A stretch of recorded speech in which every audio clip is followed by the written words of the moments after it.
Hello, everyone. Welcome to RegenMed Global, the podcast, connecting you with the newest breakthroughs in medicine and research to help bring hope in fighting incurable diseases. My name is Shyam. Today, we're here to discuss the latest research behind large studies behind the effectiveness of ivermectin, a commonly talked about drug, and its effectiveness on COVID.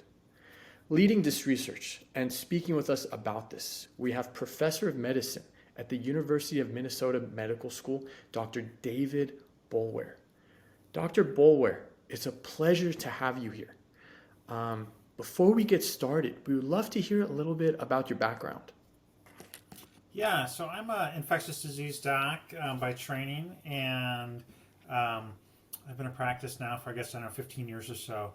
And I do kind of a mixture of hospital medicine, so seeing patients when they're sick in the hospital, and clinical research. And so prior to COVID, most of my research was actually working with HIV in sub-Saharan Africa, particularly on meningitis. And so with that, I was experienced with doing investigator-initiated clinical trials and sort of neglected diseases. And so when COVID came about, that was one of the things that, since my team had done trials before, we were able to rapidly launch a series of clinical trials, first with hydroxychloroquine, looking at post-exposure prophylaxis and looking at early treatment and pre-exposure prophylaxis. Unfortunately, none of those really worked, but we at least generated very good data.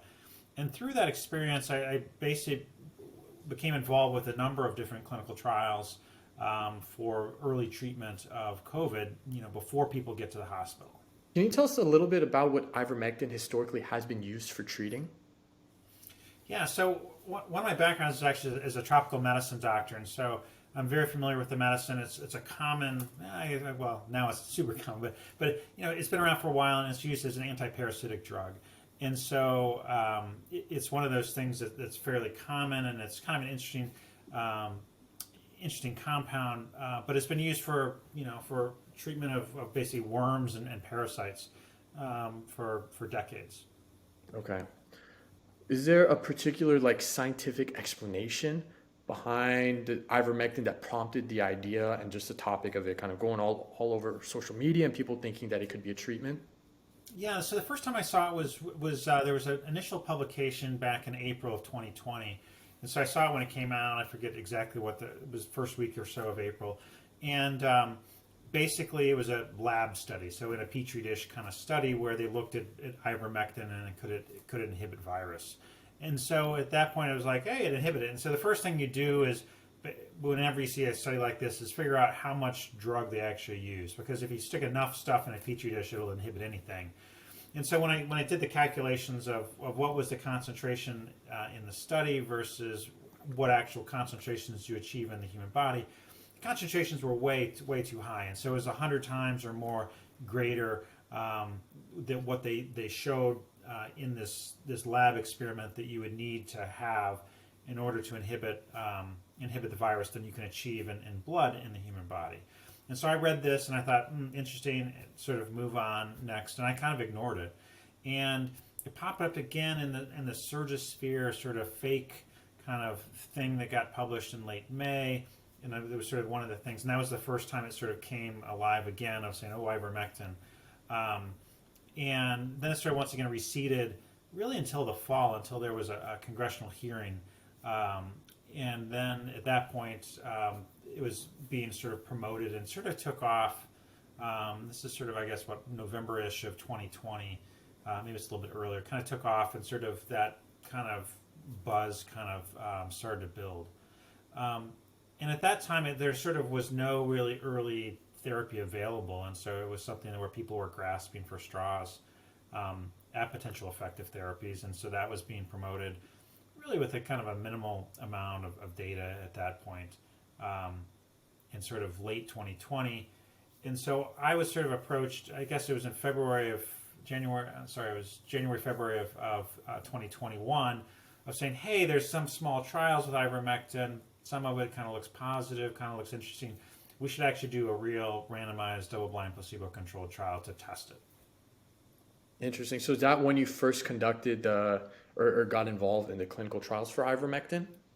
Yeah, so the initial funding was basically via from some philanthropy. So the Rainwater Foundation approached me and Ed Mills, who's another sort of HIV researcher who I know or has done HIV research in the past, and at the time we basically kind of wanted to coordinate a little bit. And Ed Mills had a platform called the Together Trial that was being run in Brazil, and so they were interested in looking at ivermectin along with a number of other drugs.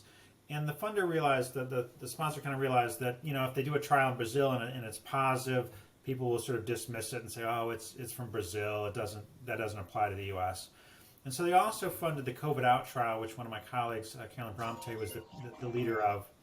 And with that, it was a U.S.-based trial. And so the goal was to run an international trial as well as a U.S. trial. So we'd have sort of two trials, well done, sort of gold standard randomized double-blind placebo-controlled trials to look and see, was this medicine effective? And in both of the trials, they were going to enroll over 1,000 people, so you'd have an adequate sort of appropriately run trial. As you shared with me before, you've been involved in just the trials of COVID and ivermectin. How many total clinical trials have you been involved in related to COVID and ivermectin? That's a good question. Well, the number of drugs some of the trials test multiple drugs, and so of the different drugs and platforms, there's probably maybe 10 trials or more of various different combinations that we've looked at for looking for effective outpatient therapies. And most of these are all sort of repurposed, generic, low-cost medicines. And so I haven't really been involved in any of the Pfizer or Paxlovid or sort of the industry-sponsored trials. Most of them have been looking at generic, low-cost medicines that are relevant not only in the U.S. but worldwide in other low and middle-income countries. Okay. Can you tell us a little bit about when your most recent study about COVID and ivermectin, when that study was published? Yeah, so beyond those two studies I just mentioned, the other study I've been involved with, which is sponsored by the NIH, is the Active 6 trial, and that's, I guess there's 6 active trials, and so in particular Active 6 looked at repurposed medicines like ivermectin, looked at steroid inhalers, looked at various other medicines, and so that trial also started planning sort of around that same time frame in February of 2021 and launched in June of 2021. And so in total, there were sort of 3 trials sort of running in 2021 and into early 2022. And all those kind of looked at the same dose of ivermectin. And so at the time, it was sort of double the normal dose, and so that we use for parasites. It was 400 micrograms per kilogram per day. And they were run for 3 days. And so normally for parasites, we give 1 or 2 doses sometimes. So this was 3 days. Why 3 days? That was sort of what was being recommended at the time, and what prior studies had looked at 1 to sort of 3 days of dosing. And so we picked sort of the normal sort of doses that were being used at the time as recommended in early 2021. And so with that, sort of the 3 trials basically kind of came out in sort of sequence. I guess I would say the first one was sort of reported in August of 2021, which was the Together trial that was run in Brazil. The COVID out trial finished in January of 2022 and eventually was published. I saw the results and by sort of February, early March of 2022. And it was eventually published in August of 2022. And so that was COVID out trial run in the U.S., a nationwide trial. And then as well, that summer, when did it finish? Something like in March or April of 2022 as well. The initial Active 6 trial also sort of wrapped up, and that was eventually published in October of 2022. And all 3 of those trials all enrolled over sort of 1,000 people, 1 in Brazil, 2 in the United States, multi-site, double-blind, placebo-controlled trial. In the 2 U.S. trials, we got a matched placebo from the manufacturer, so it was an identical placebo, and so people didn't know which type of medicine they're getting. So when they say a double-blind trial, meaning that the investigators didn't know what participants got, nor did the actual participants, the volunteers in the trial. And so then we followed people up and saw what their outcomes were. And so in those first 3 trials, basically there was no overall benefit for reducing ER visits or hospitalizations across all of those 3 trials. In the last trial, in the Active 6 trial, there was an interesting finding that there was a reduction in the sort of the time spent on well. And so when we looked at sort of how quickly did people get better over time, people did get a little bit better faster with the ivermectin. And so it was a total of about a half a day. It was 11 hours and 46 minutes was the average time faster. And so if you're sick for, 11 days, I think it was 11, 12 days on average, if you're sick for 11 versus 11 and a half days, that's not a big clinical difference overall. And so that was sort of viewed as pretty much a null trial, particularly with sort of ER visits and hospitalizations were not reduced.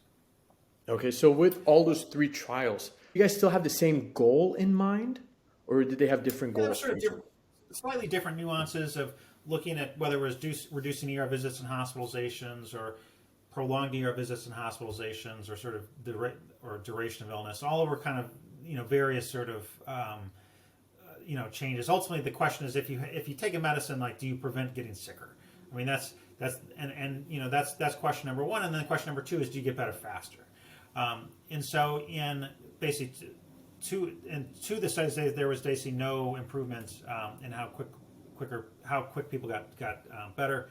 In one of the studies there was. And so the question was, well, maybe the dose is wrong, or maybe the duration's wrong. And so this led to sort of then the 4th trial. And so the people said, well, 3 days isn't enough. You should have given it longer. And so the 4th trial was then a higher dose, so going from the 400 micrograms per kilo up to 600 micrograms per kilo, so 3 times the normal dose. And we used it twice as long, and so looking for 6 days. And why do we pick 6 days?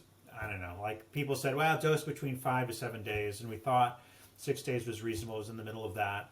And if we knew that if we dosed for 5 days, then and it didn't work, people would come back and say, well, you should have dosed for 7 days, because that magic 7 days was the difference. And so instead we said, well, let's just pick 6 days. That's in the middle. Because if you say, oh, it's not 6 days, it's the magic of 7 days, that doesn't really make any sense. But you could make an argument of if you dose for 5 days, you needed 7 days. That's fair. But we knew that, based on the progression, by the time most people enroll in the trial, they've been sick 4 or 5 days, and most of the ER visits and hospitalizations sort of occur within that first 7 days. And so, so dosing the medicine for 6-7 days made a lot of sense. And the drug has a long half-life, and so even though you stop it at day 6, it's in the body for another, multiple days, because it has, up to a 36-hour half-life. And so then you have drug around for 10, 12, days at least, and so that really covers the duration of sort of acute illness for most people with COVID. And so using this higher dose of the 600 micrograms for 6 days, the question was, once again, we saw a little bit of a benefit with that clinical improvement of 11 hours and 46 minutes. Would it be bigger? And so if you're using more drug, longer duration, are you going to see a bigger effect? And so we didn't know. That's why you do trials. That's amazing. So right now we just talked about multiple clinical trials of ivermectin that you've conducted, right? There's 3. The first one, was that one conducted in Brazil, you said? Yeah, the first one that was conducted by Gilmar Reese and Ed Mills in Brazil. They were really the ones running it. They were nice enough to invite me as a co-author on the paper to help sort of critique it a little bit and revise it, and I was involved with some of the initial planning of it. I think the other reason why they had me on the paper was just so I would take some of the flack and some of the criticism on social media to deflect away from them. It's probably actually the main reason why they invited me on to be on the paper. But I was involved a little bit in the initial trial design and certainly reviewed it and sort of tried to make the paper a little bit better. Right on. And then beyond those, there were 2 held in U.S., and then were there any additional ones after the 2? I'm just trying to go ahead and paint the timeline. Yeah, so there were 2 different trials. So one was through the University of Minnesota, was a nationwide trial, then the Active 6 that ran sort of the lower dose and the higher dose. So in total, there's really have been four trials. And the Active 6 is also a nationwide trial. I think it was 92 sites across the country. And so it's enrolling people from all 50 states. And so it's a fairly representative, sample across the United States.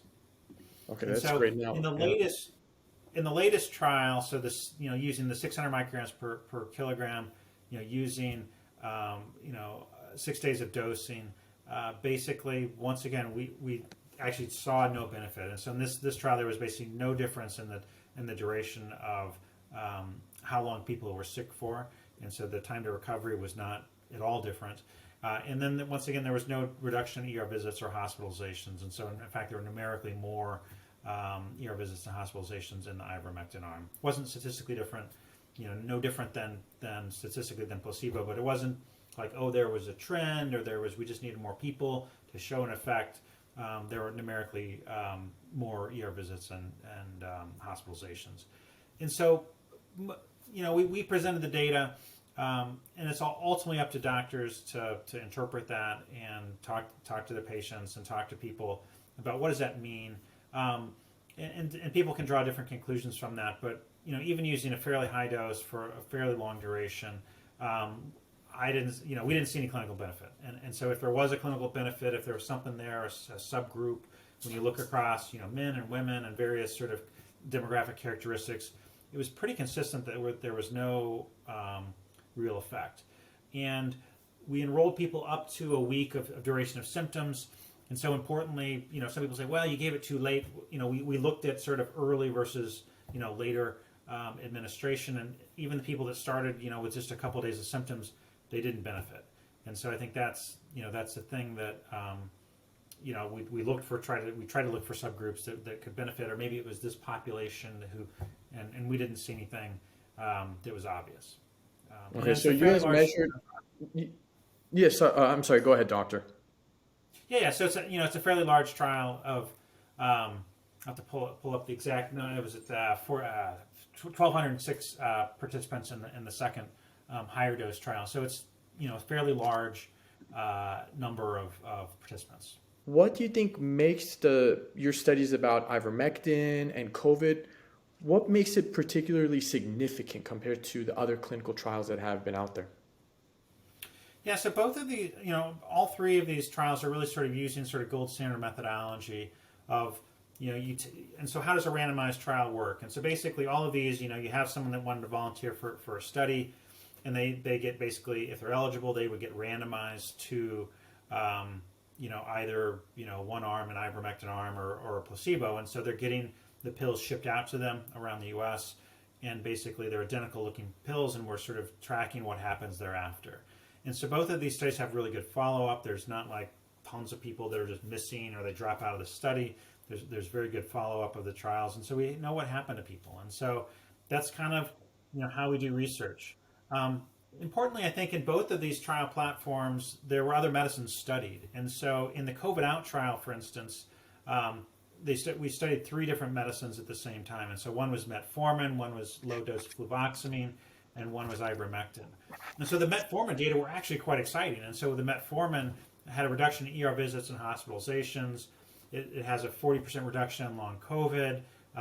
When you looked at hospitalizations through 28 days, there was about a 57% reduction in hospitalizations. And so within the same trial, there was a different medicine that actually did have a benefit. And so that Metformin is also a generic off-patent medicine. It only costs like $1. So it's incredibly inexpensive. And that's for 14 days, not one day. That's like a 14-day course. It's like a $1 medicine. It's very inexpensive. And so within that trial platform, we saw a different medicine that had a benefit. And so it wasn't like, oh, we couldn't find any benefit whatsoever. There were other medicines and there was benefit. The low-dose Fluvoxamine in that trial didn't work, but we used a lower dose. Similarly, in the Together trial in Brazil, they looked at a higher dose Fluvoxamine, 100 milligrams twice a day. They showed a statistical benefit with that medicine of reduced ER visits and hospitalizations. And then they did a follow-up study of looking at Fluvoxamine with a steroid inhaler, budesonide. And also in that randomization, they also repeated that and showed another statistical reduction in ER visits and hospitalizations. And so it wasn't as if these trials couldn't find anything that worked. They found different generic medicines that work that are actually incredibly low cost and available worldwide. I think I was quoted in the New York Times saying, there's no Fluvoxamine has no what did I say? Shoot, it showed up on the Colbert Report or on the Late Show with Colbert. But it was Fluvoxamine has no like there's no vested interest. There's no fanatical hardcore Fluvoxamine group or Metformin group that's advocating for this. because no one can make any money off of it. It's a low-cost generic medicine made by a bunch of different manufacturers.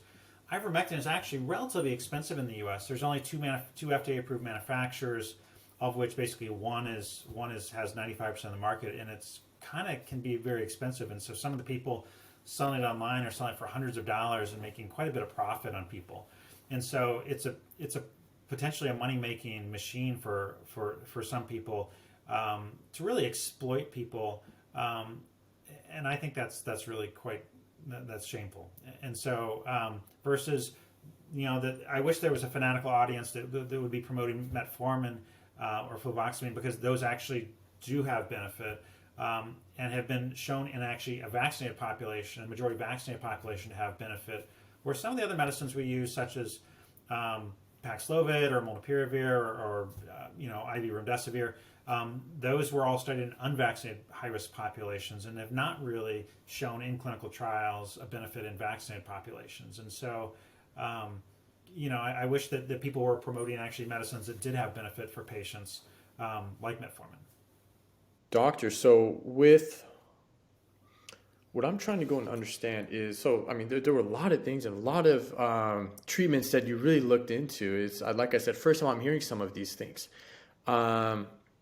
If you were to go back to do the clinical trial, or if maybe there's an area that you're like, look, maybe we could take a different approach in future clinical trials of how we evaluated maybe with its effectiveness or anything of that nature, is there kind of anything that you would do to be like, look, we'd measure it this way, or we'd study it this way, or anything like that with ivermectin? Yeah. With ivermectin, no. I mean, I think part of it was that there was a reluctance to actually study it really well. I mean, you remember the FDA kind of horse-paced kind of, graphical meme thing that, spread like wildfire on social media. But making fun of people, that's not very helpful. What we actually needed was data to really provide to doctors. And so at the time, I think that came out in summer of 2021.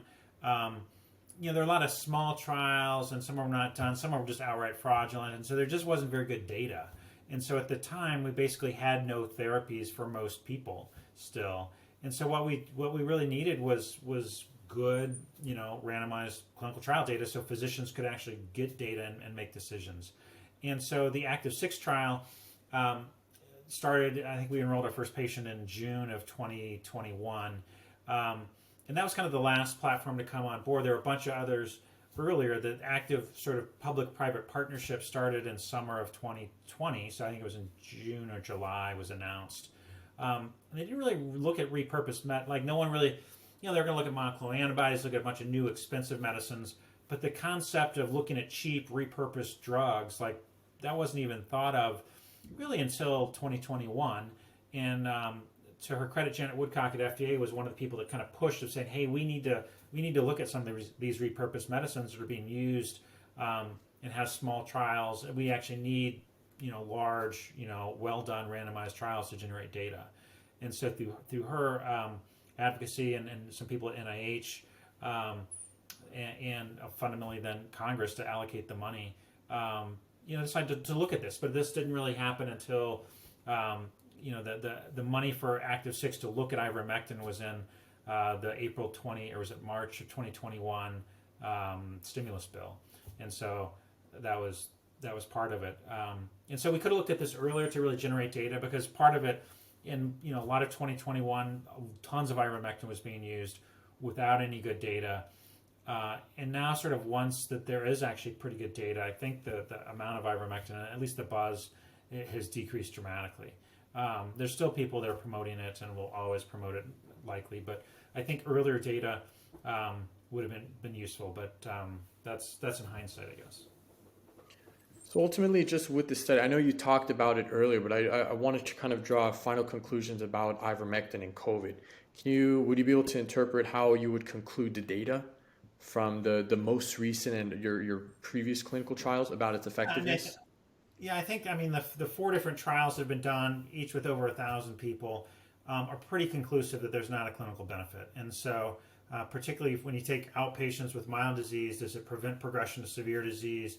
Is it going to prevent you from being hospitalized, going to the ER, dying? The data is very conclusive that it does not have that benefit. And so, It doesn't make you better faster, and so I think that is fairly conclusive. And so I think most societies, governments, basically don't recommend ivermectin. Ultimately, for patients, it's up to have a conversation with your physician. There are medicines that do work, and so I think that's the concern of the whole like, oh, why don't you just try it? What's the harm? Well, the harm is actually if you're actually at risk of having severe complications of COVID and dying, which people still are dying in the U.S., that you actually need real therapy. And so taking a medicine that has no benefit because you have been sort of convinced of that by social media or other sort of Russian propaganda or whatever it may be, that does a disservice and it doesn't help patients. And so I think for most physicians and nurses who went into medicine, it's about helping people. And so that's not the case for everyone. I can't say 100% of everyone. There's some bad actors that exist in any field, and those people certainly can exploit people's fears and conspiracy theories and whatnot. But I think unfortunately they're not really those people that are feeding some conspiracy theory. Are not really helping patients. They may be helping themselves, but not helping patients, and that's really quite disappointing. Right. Thank you, doctor. Very important information. Right now, what would you say is the most commonly used drug or treatment for COVID? Well, I think nothing is probably nothing is the most common drug. Most people who are vaccinated or have had prior infection, if you don't have major health problems, if you get COVID again a second time or first time if you've been vaccinated, most people are going to do fine and are not going to develop severe disease. Those who do have weakened immune systems, those who are elderly, above 65, and particularly as you get older and older, those folks certainly can be at risk of severe complications. And so there are groups of people that certainly do need therapies. The most common is Paxlovid. I think it's around 44,000 prescriptions per week that are used in the U.S. Now, and so that there's a lot of people that use that. It's certainly beneficial if you're immunocompromised, if you're extremes of age. If you're under 65, there's really minimal to no benefit, and so most people don't need that. But there certainly are people that do need it. Other medicines that exist, molnupiravir really probably doesn't have much of a benefit at all. Metformin that we studied is a safe medicine, and I think the most exciting part of that is that it reduced long COVID, and so in a randomized double-blind placebo-controlled trial, it reduced long COVID by 40%. And so I think that's a medicine that's safe, it's inexpensive. It's also in randomized trials it's shown to be effective for weight loss, and most people probably lose 5 or 10 pounds in the U.S. And so if nothing else, you may lose a little weight along the way, and so that could be a good thing for most people, as well as preventing long COVID. Because I think at this point, most people, if you've had COVID and you've not died from it, you're unlikely to die from it the second time you've gotten it for most people in the population. But you still don't want long COVID, and so that can happen in up to 10% of people in our study. So it's something that, you want to avoid that if possible. And so I think that there's certainly roles for therapy moving forward. And I think the big question still is what medicines can make you better faster. Because, if you've got a cold, you're going to have a cold, you're going to have coronavirus. This is going to be with us for the rest of, forever. But if you get COVID, like what can you actually take that's going to make you better? Because if you're sick for 5 days, that's not the end of the world, but can you take something that's going to be 4 days or 3 days and shorten that duration of illness? And so that question still, I think, is relevant. And so I think we probably deserve some data on that, and that would be great to develop that. So I think it's still relevant to still do research to figure out, if you take zinc, if you take this, if you take metformin, if you take that, are any of these things going to actually be beneficial for people in reducing their duration of illness, reducing their long COVID, etc.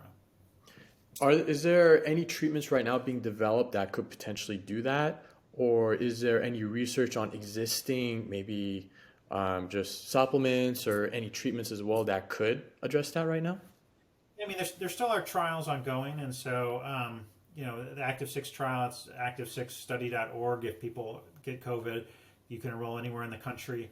We're still randomizing people to different medicines, and the question really is, it's about, does it, reduce duration of symptoms? Does it prevent long COVID? There are other trials around the country that are still looking at that.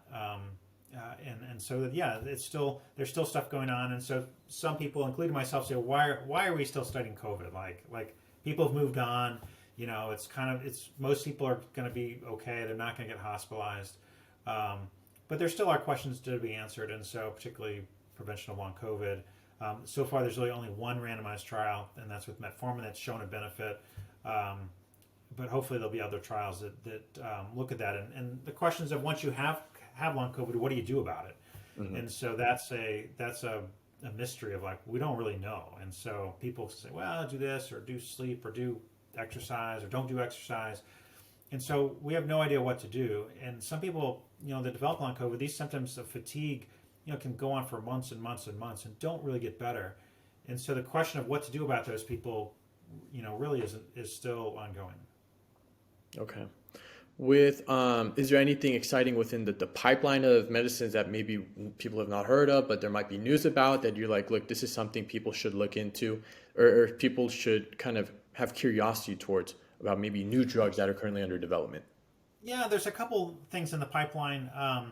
There's another protease inhibitor that's kind of in the same family of Paxlovid that doesn't have some of the side effects. That's sort of going through the FDA approval process. They'll probably be approved eventually. There's other sort of injectable therapies. One of them is called interferon lambda, and so that is something that the FDA didn't approve or didn't even want to talk about an EUA for. But that showed benefit of reduction in hospitalization. It's kind of interesting medicine where it's a one-time injection and it boosts your immune system, sort of boosts particularly the sort of the aspects of your immune system that fight viruses. And so that's kind of an interesting medicine in that it's not just a COVID medicine, but it could be a broad spectrum antiviral medicine. So whether you get influenza or RSV or the common cold or this or that, for sort of respiratory viral infections, it could be a broad therapy moving forward. And so there's some trials looking at that. Of can you kind of figure out does someone have a bacterial infection or not? And so we do that all the time in medicine of, do you need antibiotics or not? And so if you don't need antibiotics, well, maybe you need an antiviral. And so you could test for people or send off swabs for flu or COVID, but also be able to give somebody actual treatment that's going to help them. And so that's kind of an exciting ongoing study, or it should be ongoing here shortly. And so that's kind of things that are really creative and innovative. I think that's one of the most exciting ones in my mind. All right on. Which trials are you involved in related to COVID that are in the near future? Yeah, so I'm trying to unwind and get back to my meningitis stuff. And so all the meningitis stuff that I do still exists in the world. And so I'm still involved with the Active 6 trial. I'm one of the national co-chairs of the steering committee for that trial. And so that trial still has some ongoing randomization across the country, and we still recruit people. Active6study.org for info on that. And that's, I think, the only one I think I'm involved with, although I do say yes to some things occasionally, and so there may be other long COVID trials that I'm involved with in the future, but I'm trying to unwind from COVID and get back to my day job, so to speak. That's awesome, doctor. I love that. We went through a lot of information. Not many questions, but a lot of information that you shared, which I love. I'm curious, can you maybe, I would love to hear your final thoughts as to everything around this topic, whether if it's COVID, how it ivermectin or all these other things we talk about. Any kind of final thoughts you have? I think when you look at, so COVID was obviously a new pandemic, was not a lot known about it back in 2020. Ultimately, in 2-3 years' time, we've got vaccines, we've got therapeutics, and a lot of that really does revolve around people willing to participate in research. And so I do want to thank anyone that's been a volunteer in any sort of research study over the last 2-3 years. Really has helped advance science forward. And so even for trials where they didn't work, we did trials with hydroxychloroquine early on. But by June of 2020, we knew that hydroxychloroquine really did not have a benefit. And so we kind of were able to most people moved on to different therapies and looking at other things. And so sometimes, medicine is a little bit messy and it's frustrating, like, oh, we think this is going to work, but it doesn't. And so really the best way is through research. And so sometimes there's conspiracy theories of like, oh, somehow we're all making gazillion money off of these $1 medicines or something. But ultimately, we're trying to find data and really kind of find what's the truth. And so, because that's what people deserve. And as we work through various therapies, a lot of times trials don't work. And you just have to be honest of like, we didn't see a benefit here, or we can do better. And so that's really the key of looking through therapies and figuring out what actually is going to benefit patients. And things change over time. And so what works really well in an unvaccinated person who has not had prior infection, in 2023, 2024 may not really have much benefit. And so we need to be honest as well with that. And so I think there's still a role for ongoing studies and looking at how people are doing with these therapies to making sure that they're not having more harm. With Paxlovid, there's drug-drug interactions and there's other problems that can pop up if people are on different medicines. And so that we're giving this to the right people who are going to benefit and not be harmed by any medicine. Because any medicine has side effects and there's a risk-benefit. So I think ivermectin was, there's a broader probably issue of why did ivermectin take off? And so I think there's really kind of a lot of mistrust within society towards not only just the medical community, but sort of the establishment. And so ivermectin is sort of an anti-establishment kind of thing, perhaps. You're fighting back against the big pharmaceutical companies, sure, whatever you want to think. But I think there's certainly this anti-establishment sort of mentality a little bit. But at the same time, like that's also a failure by the government really to think about, when the Omicron variant came through in basically December of 2021, I got to make sure my years are correct. Yeah, so December 2021, January 2022, we had no therapies available. Like we had lost all of our monoclonal antibodies. Paxlovid and had just sort of gotten an EUA, but there wasn't any drug supply, and so it wasn't really available. Same with molnupiravir, it had just gotten approved, but wasn't available, wasn't rolled out. And so we had zero therapeutics available.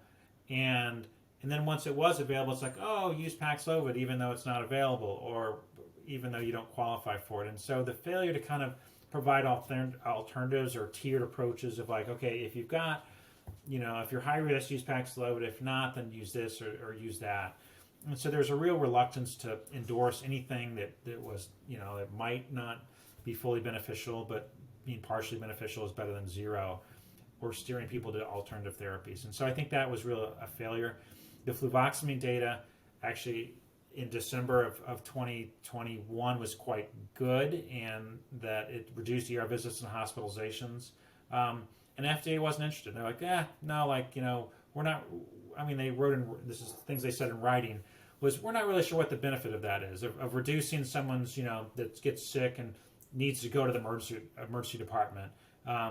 But maybe they don't have to get hospitalized, but it just reduces emergency departments and hospitalizations as a composite, not as both reducing emergency room visits and reducing hospitalizations separately.